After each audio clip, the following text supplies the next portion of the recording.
तो नमस्कार दोस्तों, इस समय बारिश का मौसम चल रहा है। बारिश के मौसम में आप बकरियों को चारा कैसे खिलाएंगे या चारा खिलाने के लिए आप कौन सी चरही का उपयोग करेंगे, इसके बारे में आज हम डिटेल से बताने वाले हैं। क्योंकि बारिश के दिनों में यदि आप सीमेंटेड नाद वगैरह का यूज करते हो तो कई बार ऐसा होता है कि वहां पर कीड़े पड़ जाते हैं, भूसा वगैरह किनारे जमता रहता है या उतनी अच्छे से साफ सफाई नहीं हो पाती है। तो यहाँ पर जो हमने यूज किया है वो किया है प्लास्टिक के नांद यूज किए गए हैं। आप इस तरह से बनवा सकते हैं यदि फ्रेशर हैं, पहली बार काम करने जा रहे हैं या काफ़ी दिन से कर रहे हैं, आपके पास इस तरह की चरही नहीं है, तो आप एक ड्रम को बीच से काट कर लोहे के एंगल लगाकर इस तरह से चरही का निर्माण कर सकते हैं। बहुत बेहतरीन है, इसमें बकरियां बड़े चाव के साथ खाती हैं, प्लस साफ सफाई में इसमें बहुत अधिक आराम रहती है। जैसे ही बकरी इसमें चारा खा लेती है, इसको आप अच्छे से साफ कर पाएँगे। चूँकि ये प्लास्टिक का है, अच्छे से साफ हो जाता है, इसमें कीड़े वगैरह नहीं पनपते हैं या फिर बकरी इसके अंदर घुस नहीं पाती है। आप देख सकते हैं किस तरह से बनाया गया है, तो आप इसकी इमेज दिमाग में बैठा सकते हैं। प्लस किसी भी मैकेनिक जो ये लोहे का काम करते हैं, इनसे बनवा सकते हैं। तो आप लोगों ने देखा एक नाद में कई बकरियां खा लेती हैं। बारिश का मौसम चल रहा है, बाहर बहुत अधिक बारिश हो रही है, तो ये रहता है एक इसमें प्लस पॉइंट आपका और मिलता है कि इसको आप कहीं पर भी उठा के रख सकते हैं।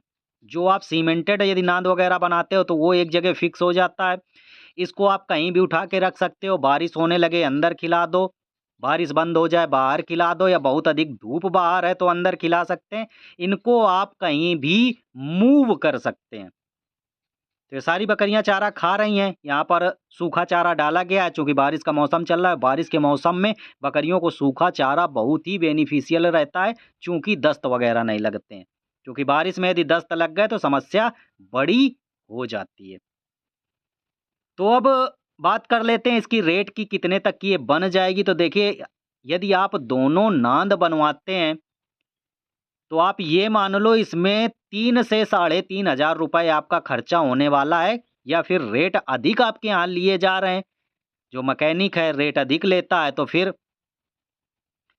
4,000 तक आपका पड़ेगा। यानी एक चरही आपकी 2,000 की पड़ेगी, जिसमें ड्रम आपका 1,000 रुपए का पड़ता है, प्लस 12 से 1,400 रुपए, 1,500 रुपए, ये रेट हर जगह का अलग-अलग हो सकता है, ठीक है? रही छोटे मेमनों की बात, तो मेमनों को आप अलग रखना है, बकरियों से अलग रखना है, दूध पिलाना है, दूध पिलाने के बाद अलग रखना है। अभी मेरे फार्म पर 2 मेमने आए हुए हैं, इनको हमने अलग रखा है, चूँकि इनको अलग घर में रखते हैं। गंदगी में बहुत मेमनों को नहीं रखना है, यदि गंदगी वगैरह में ज़्यादा रहते हैं तो फिर बीमारी के चांस बढ़ जाते हैं, दस्त लग जाते हैं, इस तरह की समस्या हो सकती है। तो ये मेरा बेटा है जो खेल रहा है मेमनों के साथ। अक्सर बच्चों को भी मेमने पसंद होते हैं, उनके साथ खेलना पसंद करते हैं। तो कई भाई क्या करते हैं कि मेमनों को बच्चों को दे देते हैं। यदि सर्दियों का मौसम चल रहा है तो उस समय बच्चों को ना दो, सारा दिन उनको लेके ना घूमें, नहीं तो फिर समस्या होगी।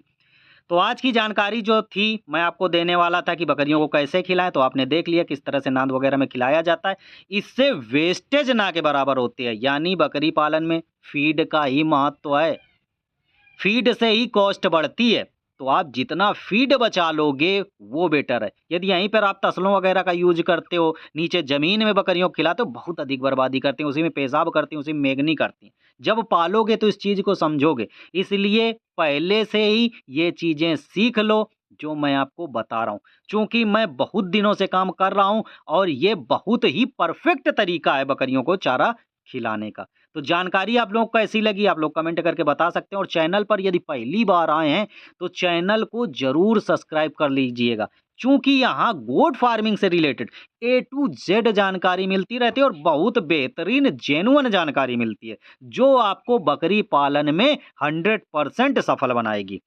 तो चलते हैं, मिलेंगे अगले वीडियो में, तब तक आप सभी लोगों से विदा लेते हैं। Bye bye, have good day, thank you.